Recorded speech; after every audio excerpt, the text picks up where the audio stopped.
لیکن یہ تمام علماء، فقراء اور صوفیاء درویش کبھی بھی تلوار ہاتھ میں لے کر جنگ نہیں کرتے تھے، اور ان کے علم، ان کے مقام، ان کے مرتبے کی وجہ سے ان کو بہت معزز اور باعزت مقام دیا جاتا تھا، اور سلطان خاص حفاظت کرتے تھے ان کی۔ اس جنگ میں کئی 100 ٹیمپلر اور ہاسپٹلر نائٹس بھی گرفتار ہوتے ہیں، اور اب سلطان کا جلال ان فری میسونک، ٹیمپلر، ہاسپٹلر اور ٹیوٹونک نائٹ کے خلاف عروج پر پہنچا ہوا ہوتا ہے، مگر سلطان سے زیادہ جلال علماء، فقراء اور صوفیاء کو ہوتا ہے۔ یہ پہلا موقع ہوتا ہے کہ یہ بزرگان دین سلطان سے درخواست کرتے ہیں کہ ان کو تلواریں دی جائیں تاکہ ہر عالم اور صوفی اور فقیر اپنے ہاتھ سے کم ایک نائٹ کی گردن اتارے۔ اور پھر وہ تاریخ غیر معمولی معاملہ دیکھتی ہے کہ نائٹس کو علماء کے حوالے کر دیا جاتا ہے، اور علماء اور درویش ان نائٹس کی اپنے خنجروں اور تلواروں سے گردنیں اتارتے ہیں۔ لیکن یہ بات بھی غیر معمولی ہے کہ ان تمام ٹیمپلر اور ہاسپٹلر نائٹس کو قتل کرنے سے پہلے مسلمان ہونے کی دعوت دی گئی، اور تاریخ نے یہ منظر بھی دیکھا کہ ان میں سے چند ایک مسلمان بھی ہو گئے، اور بعد میں بہت اچھے مسلمان بن کر مسلمانوں کی طرف سے صلیبیوں کے خلاف لڑے۔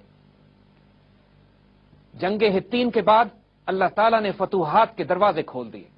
پے در پہ تمام وہ قلعے جو فلسطین کے ساحل کے آس پاس آباد تھے اور بیت المقدس شریف کو گھیرے ہوئے تھے، مسلمانوں نے فتح کر لیے۔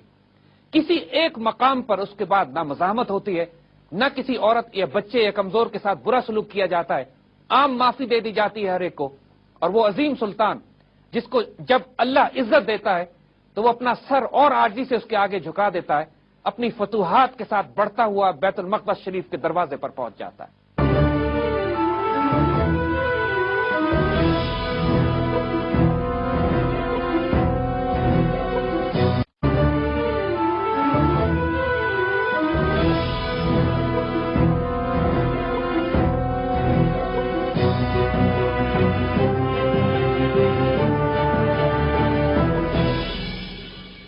حطین کی فتح کے بعد سلطان صلاح الدین ایوبی آس پاس کے تمام قلعے فتح کرتے ہوئے بیت المقدس کے دروازے پر جا پہنچتے ہیں، اور قلعے والوں سے کہتے ہیں کہ ہتھیار ڈال دیں اور بیت المقدس شریف کا شہر مسلمانوں کے حوالے کر دیا جائے۔ قلعے کا کمانڈر انکار کرتا ہے اور مزاحمت کا ارادہ کرتا ہے۔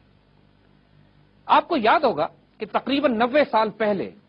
جب صلیبی فوجوں نے بیت المقدس شریف کو مسلمانوں سے چھینا تھا تو بیت المقدس شریف کے اندر تقریباً 1 لاکھ مسلمانوں کو ذبح کیا گیا تھا۔ تمام بڑے بڑے مغربی مورخ جنہوں نے صلیبی جنگوں کی تاریخ لکھی ہے خود شرمندگی سے اپنی کتابوں میں لکھتے ہیں، چاہے اس میں گبون ہو یا ہیٹی یا اور دوسرے تمام افراد کے جنہوں نے صلیبی جنگوں کی تاریخ لکھی ہے، وہ اکنالج کرتے ہیں کہ انسانیت نے اس سے زیادہ درندگی، وحشت ناک حرکتیں اور قتل و غارت اور خونریزی بے گناہ انسانوں کی اس سے پہلے کبھی نہیں دیکھی ہوگی جتنی ان دیوانی صلیبی فوج نے بیت المقدس شریف کے اندر بے گناہ اور نہتے مسلمانوں کے ساتھ سلوک کیا۔ مسلمانوں کا خون گھوڑوں کے گھٹنوں تک پہنچایا گیا۔ بیت المقدس شریف کے اندر مسجد اقصی کے صحن میں 10,000 مسلمان ذبح ہوئے، اور جو واقعات ہیں وہ ہم بیان کر چکے ہیں، اور تاریخ کی کتابوں میں اس سے زیادہ خوفناک واقعات لکھے ہیں کہ جن کو ہم اس وقت بیان بھی نہیں کر سکتے۔ اب اس کے بعد سلطان صلاح الدین ایوبی 90 سال کے بعد بیت المقدس شریف کو دوبارہ لینے کے لیے اس کے دروازے پر پہنچتے ہیں۔ جب صلیبی یہ ارادہ کرتے ہیں کہ بیت المقدس شریف کا مقابلہ کیا جائے گا اس محاصرے کا، تو 6 دن تک محاصرہ جاری رہتا ہے، لیکن 6 دن صلیبی ہمت توڑ بیٹھتے ہیں۔ سلطان صلاح الدین ایوبی نے پہلے تو قسم کھائی کہ جب طاقت کے زور پہ بیت المقدس شریف کو فتح کریں گے تو صلیبیوں کے ساتھ وہی سلوک کریں گے کہ جو انہوں نے 90 سال پہلے مسلمانوں کے ساتھ کیا تھا۔ یہ ایک جلال کا فیصلہ تو تھا اس مجاہد کا، لیکن پھر انہوں نے اپنے جلال پر قابو پایا اور عام معافی کا اعلان کیا اس وقت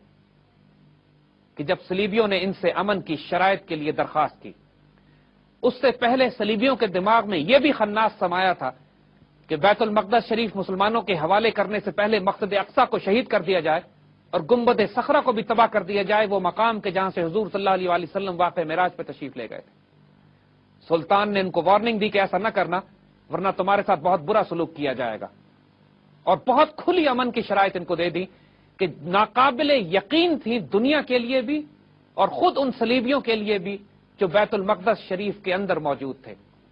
آج بھی مغربی دنیا مجبور ہے اس بات پر کہ سلطان کے کردار کی تعریف کرے۔ ہالی ووڈ نے بھی ابھی ایک جدید فلم بنائی ہے کنگڈم آف ہیونز کے نام سے، جس میں اس نے فتح بیت المقدس کا بھی شاندار واقعہ رپیٹ کیا ہے، اور اپنے تمام تر تعصب کے باوجود یہ مجبور ہیں اس کمپیرزن کو کرنے میں کہ جو صلیبیوں کا کردار تھا اور جو اب سلطان اپنا کردار اور اخلاق دکھا رہے تھے، جو حضور صلی اللہ علیہ وسلم کی سنت کے مطابق ہر اعلی مسلمان جنرل اور سپاہ سالار نے ہمیشہ اپنے اس مغلوب دشمن کی طرف دکھایا ہے کہ جب وہ معافی اور مغفرت کی بھیک مانگتا ہو مسلمان فاتحین سے۔ صلیبیوں سے امن کا معاہدہ ہو جاتا ہے۔ اب ذرا امن کے معاہدے کی شرائط بھی سن لیجئے، اتنی ناقابل یقین ہے کہ آپ کو اپنی سماعت پر یقین نہیں آئے گا۔ تمام بیت المقدس کے صلیبی اور عیسائی شہریوں کو امان دے دی جاتی ہے، حتیٰ کہ کروسیڈر اور ٹیمپلر نائٹس کو بھی اجازت دے دی جاتی ہے کہ اپنی تمام تر دولت لے کر یہاں سے نکل جائیں۔ چرچ اور پادریوں کو اجازت ہوتی ہے کہ چرچ کی تمام دولت اپنے ساتھ لے جا سکتے ہیں۔ ایک ایک عورت، مرد، بچے، بوڑھے کو صرف ایک معمولی سا فدیہ ادا کر کے رہائی کی اجازت دے دی جاتی ہے۔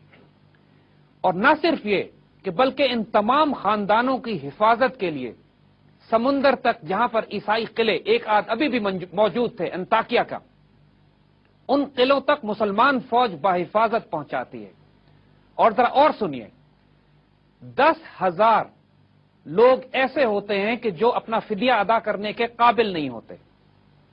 ان کا فدیہ سلطان اپنی جیب سے ادا کرتے ہیں۔ کئی 100 عورتیں روتی پیٹتی سلطان کے پاس آتی ہیں کہ ہمیں آپ نے نکلنے کی اجازت دے دی ہے، بچے ہمارے ساتھ ہیں، لیکن ہمارے مرد جنگی قیدی ہیں آپ کے پاس، جو ہتین کی لڑائی میں اور آس پاس کی لڑائیوں میں آپ کے پاس قید ہو گئے تھے، ہم ان کے بغیر تباہ و برباد ہو جائیں گے، ہم پر رحم کیجئے، ہمارے مرد ہمیں واپس کر دیجئے۔ ان کی آہوزاری اور بے بسی کو دیکھ کر سلطان رونے لگتے ہیں، اور پوری فوج سے ان تمام مردوں کو بلایا جاتا ہے جو مسلمانوں کی قید میں ہوتے ہیں، اور عزت کے ساتھ خرچ دے کر اپنے بچوں کے ساتھ رخصت کر دیا جاتا ہے ان علاقوں میں جہاں عیسائی آباد ہوتے ہیں۔ سلطان کے بھائی نے بھی اسی طرح کئی ہزار قیدیوں کا فدیہ بھی ادا کیا، یا کئی ہزار تو ایسے تھے، تقریباً 40,000 کے قریب، کہ جو بغیر فدیے ہی کے ادا کر دیے گئے۔ کیا دنیا کی تاریخ کوئی مثال پیش کر سکتی ہے اس کرم کا جو ایک فاتح، ایک مفتوح پر کرتا ہو؟ اس وقت جبکہ 90 سال پہلے 1 لاکھ مسلمانوں کو اسی شہر میں ذبح کیا گیا تھا۔ حضور صلی اللہ علیہ وآلہ وسلم نے فتح مکہ کے بعد جو عام معافی دی، وہ مثال صرف ایک محدود نہیں رہی، ہر آنے والے دور میں ہر عاشق رسول نے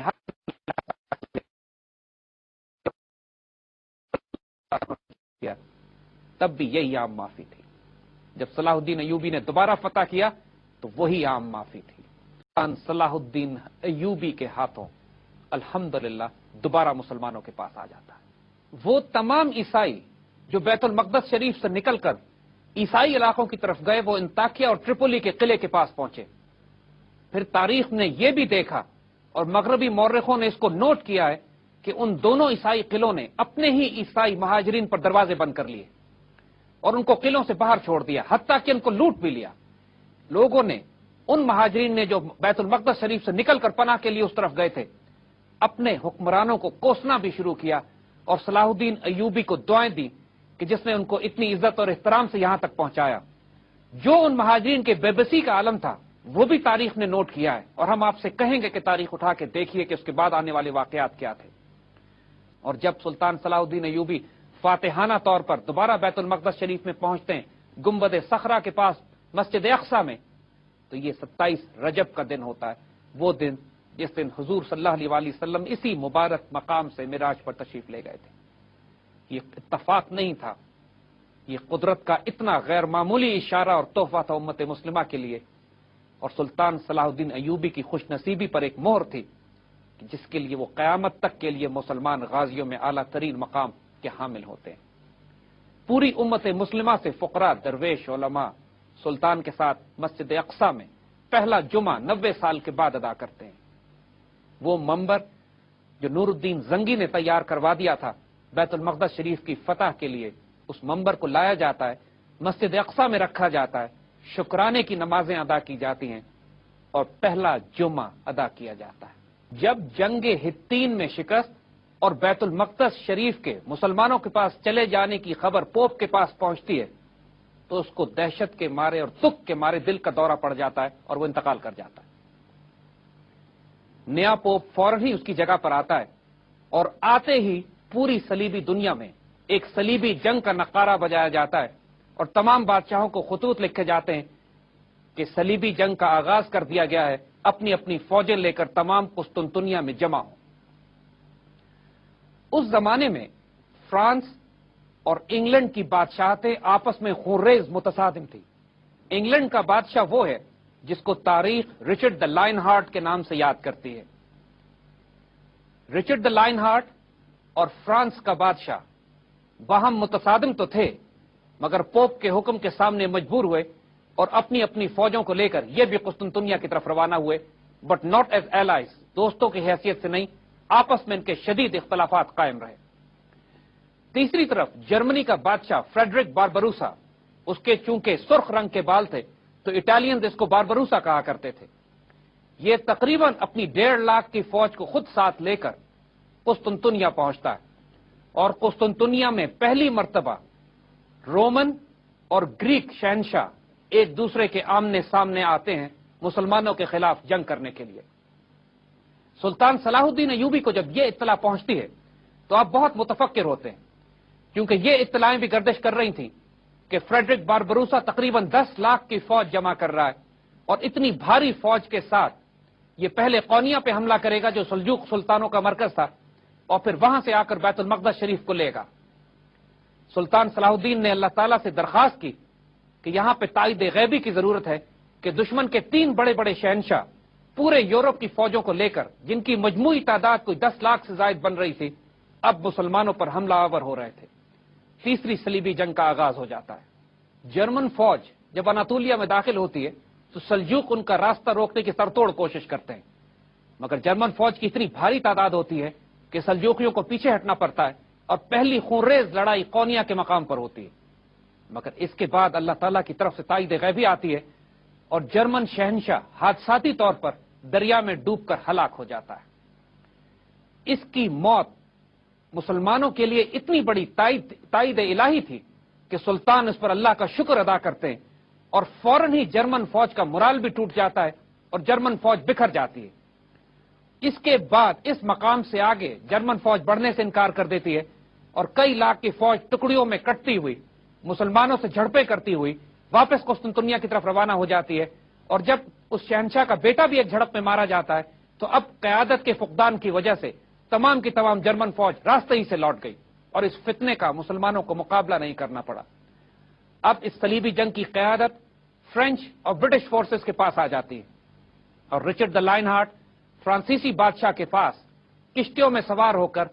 اکرا کے محاذ پر اکرا کے قلعے کے پاس لینڈ کرتے ہیں اور اپنا مرکز بنا لیتے ہیں۔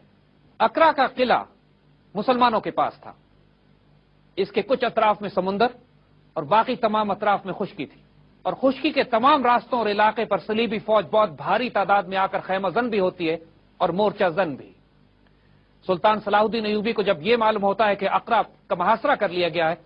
تو اپنی فوج کو لے کر پہنچتے ہیں، لیکن یہ فوج اس قابل نہیں ہوتی مسلمانوں کی کہ مسلمان حملہ کر کر صلیبیوں کے لشکر کو اکھاڑ سکیں۔ کئی مہینے یہ محاصرہ قائم رہتا ہے۔ صلیبیوں کی شرائط یہ ہوتی ہیں کہ مسلمان اکرا کا قلعہ ان کے حوالے کریں، وہ صلیب جو مسلمانوں نے ہیتین میں حاصل کر لی تھی وہ صلیب ان کو واپس کی جائے، اور بہت بھاری تعداد میں مسلمان اس کو فدیہ ادا کریں۔ سلطان صلاح الدین ایوبی بہت مشکل سے اکرا کے قلعے سے رابطہ بھی رکھتے ہیں۔ یہاں پر ایک غیر معمولی واقعہ بھی رونما ہوتا ہے کہ دشمن کے بحری جہاز جو سمندر میں بلاکیڈ لگا کر کھڑے ہوتے ہیں، سلطان کے غوطہ خور پیسے اور خطوط لے کر ان جہازوں کے نیچے سے تیرتے ہوئے اکرا کے قلعے تک پہنچتے اور وہاں پہ یہ پیغام رسانی کا سلسلہ جاری رہتا۔ ایک مرتبہ سلطان کا ایک غوطہ خور اپنے پیسے اور خط لے کر غوطہ لگاتا ہے تو کسی حادثے کا شکار ہو کر شہید ہو جاتا ہے، اور کئی دن تک اس کی کوئی اطلاع نہیں ملتی۔ مگر کئی دنوں کے بعد مسلمان اکرا کے قلعے کے باہر سمندر میں تیرتی ہوئی ایک لاش کو دیکھتے ہیں، اور جب اس کو کھینچ کے نکالا جاتا ہے تو یہ وہی پیغامبر ہوتا ہے کہ جو خطوط اور پیسے لے کر روانہ ہوا تھا۔ ابھی تک اس کے گلے میں پیسوں کی تھیلیاں لٹک رہی ہوتی ہیں اور وہ خط موجود ہوتا ہے۔ تاریخ دان لکھتے ہیں کہ تاریخ میں اس سے پہلے کبھی کسی ایک مردہ شخص نے اپنی ڈیوٹی اور مشن کو پورا نہیں کیا، اور جو امانت اس کو دی گئی تھی اس کو منزل مقصود تک نہ پہنچایا، جس طرح اس شہید مجاہد نے۔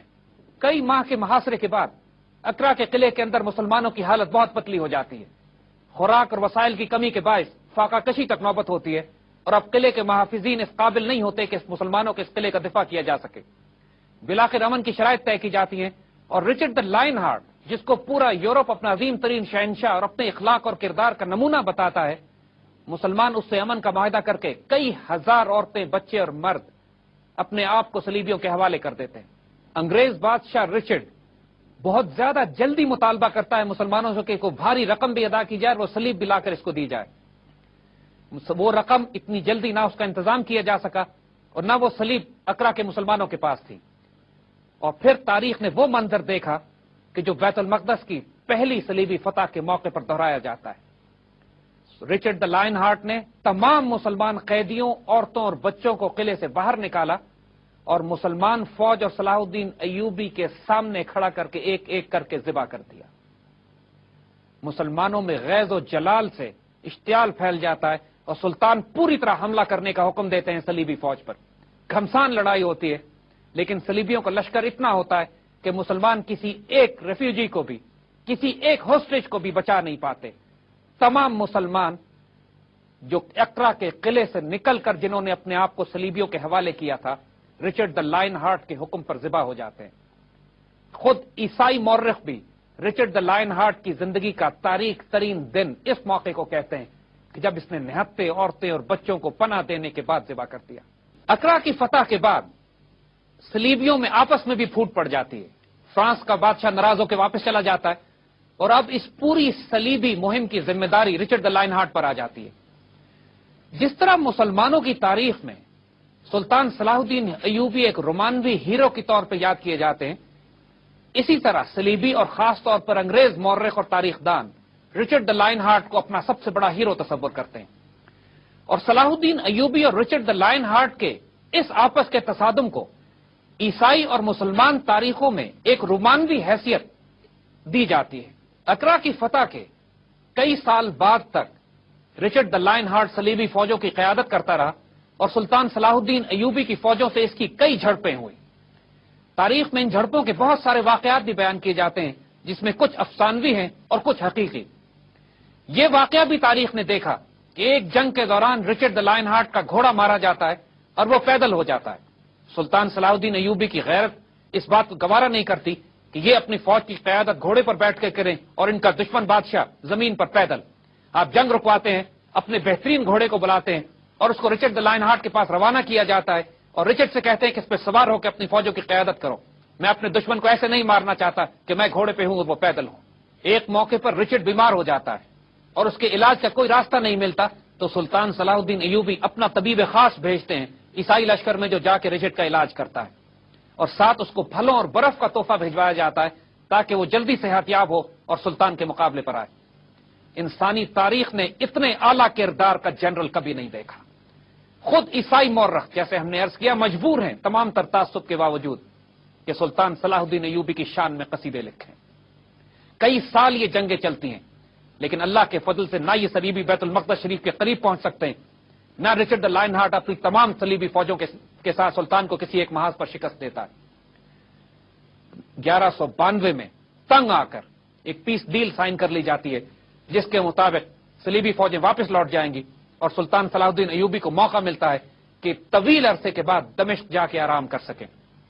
رچرڈ دا لائن ہارٹ واپسی کا سفر شروع کرتا ہے، لیکن اس کی بدنصیبی یہاں ختم نہیں ہوتی۔ اس کا بحری جہاز غرق ہو جاتا ہے اور یہ بڑی مشکل سے جان بچا کر آسٹریا جا نکلتا ہے۔ آسٹریا کا بادشاہ اس کا مخالف ہوتا ہے اور اس کو قید کر لیتا ہے۔ 2 سال تک رچرڈ دا لائن ہارٹ صلیبی مہم سے واپس جانے کے بعد آسٹریا کی جیل میں بند رہتا ہے، حتیٰ کہ پورا انگلینڈ ٹیکس جمع کرتا ہے، فدیہ جمع کرتا ہے، اور اس کے بعد اس کو رینسم کیا جاتا ہے۔ اس سے پہلے بھی غیر معمولی بات ہم آپ کو بتائیں، جب صلیبی جنگ کا آغاز کیا جاتا ہے، تیسری صلیبی جنگ کے وقت پورے یورپ میں ایک ٹیکس لگا دیا جاتا ہے جس کو آج بھی صلاح الدین ٹیکس کہا جاتا ہے۔ سلطان صلاح الدین ایوبی کے نام پر یورپین قوم اور ممالک ٹیکس جمع کرتے رہے کہ فوجیں اکٹھی کی جائیں اس صلاح الدین شیر سے لڑنے کے لیے. جو دہشت صلاح الدین ایوبی نے صلیبی دنیا پر طاری کی ہوئی تھی، نہ اس سے پہلے نہ اس کے بعد کسی مسلمان حکمران اور سلطان نے وہ مقام نہیں حاصل کیا. سلطان صلاح الدین ایوبی تیسری صلیبی جنگ کو ختم کرنے کے بعد جب صلیبی نامراد و ناکام لوٹ جاتے ہیں تو 1193 میں دمشق میں آپ کا انتقال ہو جاتا ہے. آپ کے انتقال کے وقت آپ کے پاس صرف چند درہم نکلتے ہیں اور کفن کے پیسے بھی نہیں ہوتے. آپ کے دوست چندہ کر کے پیسے جمع کرتے ہیں اور سلطان صلاح الدین ایوبی فاتح بیت المقدس سلطان مصر و شام کے لیے کفن کا انتظام کیا جاتا ہے. سلطان کا گھوڑا اور جھنڈا بغداد روانہ کیا جاتا ہے اور پوری امت مسلمہ میں صف ماتم بچ جاتی ہے. کہنے والوں نے تو یہ تک کہہ دیا کہ خلفائے راشدین کے بعد اس سے زیادہ کڑا وقت امت مسلمہ پر کبھی نہیں آیا جب سلطان اس دنیا سے رخصت ہوئے. اس صلیبی جنگ کے بعد صلیبیوں نے 5 اور صلیبی جنگیں آنے والی دہائیوں میں روانہ کی، لیکن تمام کی تمام اس بری طرح شکست سے دوچار ہوئی کہ ان کا ذکر بھی ضروری نہیں ہے. چوتھی صلیبی جنگ میں تو حال یہ ہوا کہ صلیبی قسطنطنیہ ہی میں الجھ گئے اور مسلمانوں کے علاقے فتح کرنے کے بجائے قسطنطنیہ کو فتح کر لیا. اس کے بعد بچوں کی بھی ایک صلیبی فوج نکلی جنہوں نے یہ خیال کیا کہ چونکہ ان کے بڑے ناکام ہو رہے ہیں بدکرداری اور بری اخلاق کی وجہ سے، تو معصوموں کی فوج جائے گی جو بیت المقدس کو فتح کرے گی. ان میں سے کوئی بچہ یورپ سے بھی پار نہیں کر سکا اور تمام کے تمام وہی تباہ کر دیے گئے. ان تمام صورتحال کے بعد تقریباً کئی 100 سال تک الحمدللہ بیت المقدس شریف مسلمانوں کے پاس رہا. 1917 میں ایک آزمائش کی گھڑی آئی کہ جب بیت المقدس شریف خلافت عثمانیہ کے زوال کے بعد انگریزوں کے پاس گیا، اور اس موقع پر فرانسیسی فوج کے جنرل دمشق جا کے سلطان صلاح الدین ایوبی کی قبر پر کھڑے ہو کے اعلان کرتے ہیں کہ صلاح الدین ہم آ گئے، ہمیں روک کے دکھاؤ. جو ذلت ان کو سلطان کے ہاتھوں اٹھانی پڑی تھی، اس کی ہیوملیشن اور شرم یہ ابھی تک اپنے دلوں میں محسوس کرتے ہیں. آج بیت المقدس شریف یہودیوں کے پاس ہے اور اپنے ایک اور صلاح الدین ایوبی کا منتظر. آپ سے درخواست ہے کہ اس سلطان کے لیے رحمت اور برکتوں کی دعا کیجیے اور اللہ سے دعا کیجیے کہ امت مسلمہ کی عزت اور آبرو کی حفاظت کے لیے سلطان صلاح الدین ایوبی ثانی کو دوبارہ بھیجے.